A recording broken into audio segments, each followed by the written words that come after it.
Rakshabandhan traffic చక్రబంధం చూసారా మన ఉప్పల్ దగ్గర ఎట్లుందా నిన్న సాయంత్రం నిన్న మధ్యాహ్నం నుంచే ఉప్పల్ రింగ్ రోడ్ దగ్గర ట్రాఫిక్ అత్యంత భయంకరంగా ఉందన్నమాట విజువల్స్ ఉన్నాయి కదా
అది పరిస్థితి చూశారు ఎలా ఉందో భయంకరమైన ట్రాఫిక్ జామ్ అండి వరుస సెలవులతో సొంతూళ్ళకు జనం హైదరాబాద్లో భారీగా నిలిచిన వాహనాలు రాష్ట్ర వ్యాప్తంగా కిక్కిరిసిన ఆర్టీసీ బస్సులు ప్రత్యేకం పేరుతో 50% ఛార్జీలు అదనంగా వసూలు చేశారు ప్రయాణికుల వ్యయ ప్రయాసాలు నిన్న అసలు ఎంత దారుణంగా ఉందంటే పరిస్థితి రోడ్లు ఇలానే ఉన్నాయి ట్రైన్లు ఇలానే ఉన్నాయి బస్సులు ఇలానే ఉన్నాయి ఏడ చూసినా ట్రాఫిక్ ట్రాఫిక్ ట్రాఫిక్ ట్రైన్లలో వెళ్దామంటే ట్రైన్లు ఏమీ స్పెషల్ ట్రైన్లు ఏమీ లేదు బస్సుల్లో వెళ్దామంటే ఏం చేశారు వీళ్ళు మామూలుగా ఈ ఫ్రీ బస్సులు ఉంటాయి కదా అవి తగ్గించేసి స్పెషల్ బస్సులు ఎక్స్ట్రా వేసేసి ఆ స్పెషల్ బస్సుల్లో కూడా మామూలు ఫేర్ కన్నా ఇంకొక 50% ఎక్స్ట్రా వేసేసారు వీళ్ళు దానివల్ల జనాలు చాలా ఇబ్బంది పడ్డారు పైగా ఈ మధ్య మన వాళ్ళకి ఏమైందంటే దాదాపుగా హైదరాబాద్లో ఇంటికి ప్రతి ఇంట్లో కారు మ్యాక్సిమం ఉంటుంది కారు కంపల్సరీ ఉంటుంది సో కార్లు ఎక్కువ అయిపోయినాయి ఇక్కడ మనం అబ్జర్వ్ చేస్తే ఈ పిక్చర్లో ఒకసారి చూడండి ఈ ఫోటోలో ఈనాడులో వచ్చిన ఫోటోలో ఇందులో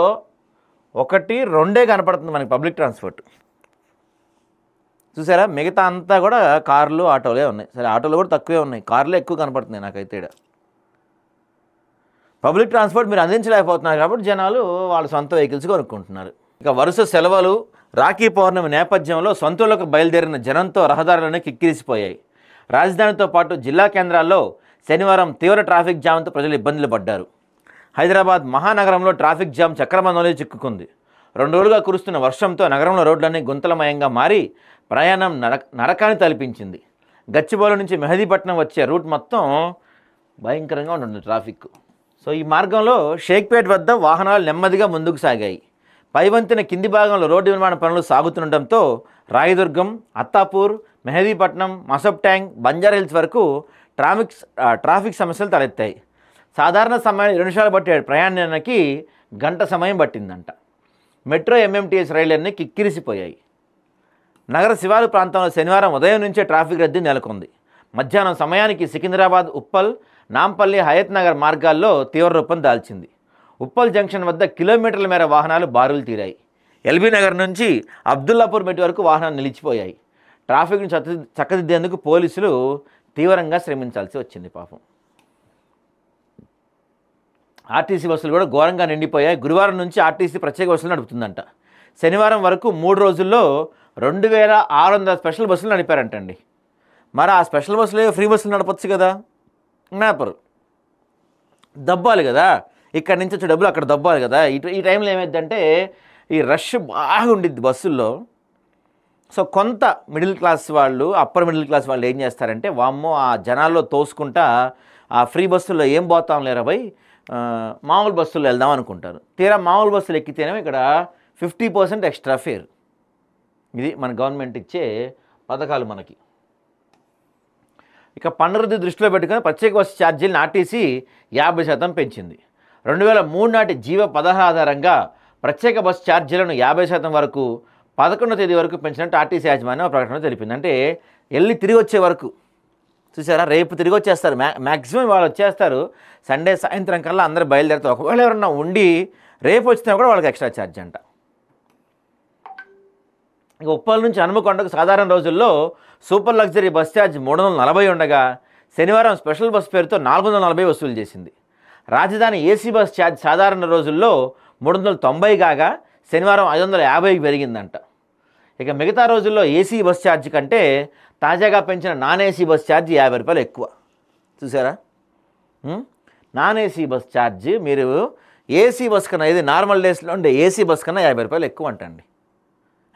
ఇప్పుడు ఉదాహరణకి చూసుకోండి, ఉప్పల్ నుంచి హనుమకొండకి మామూలు బస్సు 340 ఉండింది, ఇప్పుడు 440 చేశారు.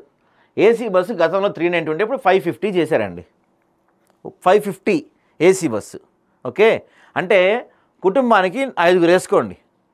5గురు వెళ్తే ఎంత అండి? దగ్గర 2500 పైనే. అవునా? అదేదో కారు ఉంటేనో లేకపోతే ఎవరిదైనా తీసుకొని వెళ్తే ఉప్పల్ నుంచి హనుమకొండకి అప్ అండ్ డౌన్ పెట్రోల్ కొట్టించినా అంత అవ్వదు. అవుతుందా? ఉప్పల్ నుంచి హనుమకొండ ఎన్ని కిలోమీటర్లు? 130 ఉంటుందా, 150 ఉంటుందా? ఎంత ఉంటుంది ఉప్పల్ నుంచి హనుమకొండ? 137 కిలోమీటర్లు అండి. ఉప్పల్ నుంచి హనుమకొండకి 137 కిలోమీటర్లు, అంటే అప్ అండ్ డౌన్ వేసుకున్నా కూడా 250 కిలోమీటర్లు. ఏంటి, మీరు 2500 పెట్రోల్ కొట్టిస్తే హ్యాపీగా అప్ అండ్ డౌన్ పోయి రావచ్చు హ్యాపీగా. కాబట్టి జనం ఏం చేస్తున్నారు? అదే ఆలోచిస్తారు జనం ఆబ్వియస్లీ.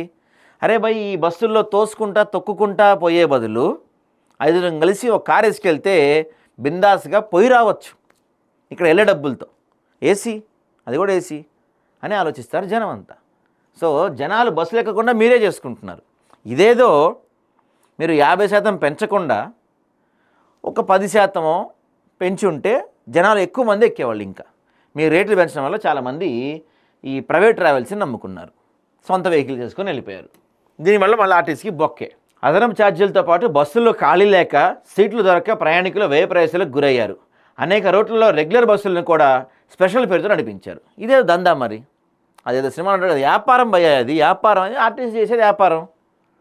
నీకు ఇక్కడ చూడండి, ఇప్పుడు ఉప్పల్ నుంచి హనుమకొండకి 550 చేశారు ఏసీ బస్సు. సరే ఏసీ వద్దులేండి, తీసేయండి, నాన్ ఏసీ మన సూపర్ లగ్జరీ పోదాం అనుకోండి, 440 చేశారు. ఒక మహిళ మీరు ఒక 10 సార్లు వెళ్తే ఎంత ఖర్చు అవుతుందో మీ ఫ్యామిలీ మొత్తం, ఇక్కడ 2 సార్లకు పోయేది అంత ఖర్చు పెట్టించేశారు. అంటే మీకు ఫ్రీ బస్ ఇచ్చినట్టే ఇచ్చి ఇలాంటి పండగలప్పుడు మీ మీద దానికి డబుల్ పెడుతున్నారు. మహాలక్ష్మి పథకంతో ఆర్డినరీ ఎక్స్ప్రెస్ బస్సులు ఉచిత ప్రయాణం సగటు ఓఆర్ అంటే సీట్ల భర్తీ నిష్పత్తి 90% చేరింది. శుక్రవారం 57.52 లక్షల మంది ప్రయాణించగా ఇది 99% నమోదైందండి.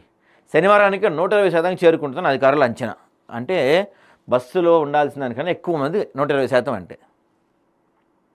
దీంతోపాటు మెట్రో కూడా ఇక ఆబ్వియస్లీ ఫుల్ అయిపోతుంది. ఎందుకంటే జనం అంతా ఏమాలోచిస్తారంటే ఈ సిటీలో ట్రాఫిక్ అంతా ఉంటుంది, అదే మన మెట్రో ఎక్కి ఆ ఎల్బీ నగర్ దగ్గర ఉప్పల్ దగ్గర దిగితే కొంత ట్రాఫిక్ తప్పించుకోవచ్చు కదా అని జనం అంతా ఆలోచిస్తారు.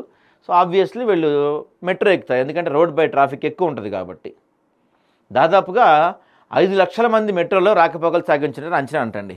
బాబా 5 లక్షల మంది, డబ్బులే డబ్బులు మెట్రో వాళ్ళకి. మళ్ళీ ఏమో నష్టాల్లో ఉన్నామని చెప్పి రేట్లు పెంచుతారు మన దగ్గర నుంచి. నష్టాల్లో ప్రజలే నష్టాల్లో ఉంటారు ఎప్పుడు. ఏదైనా ఏ సంస్థ అయినా లాభాల్లోనే ఉంటారు, ప్రజలు మాత్రం ఆరిపోతూ ఉంటారు అన్నమాట.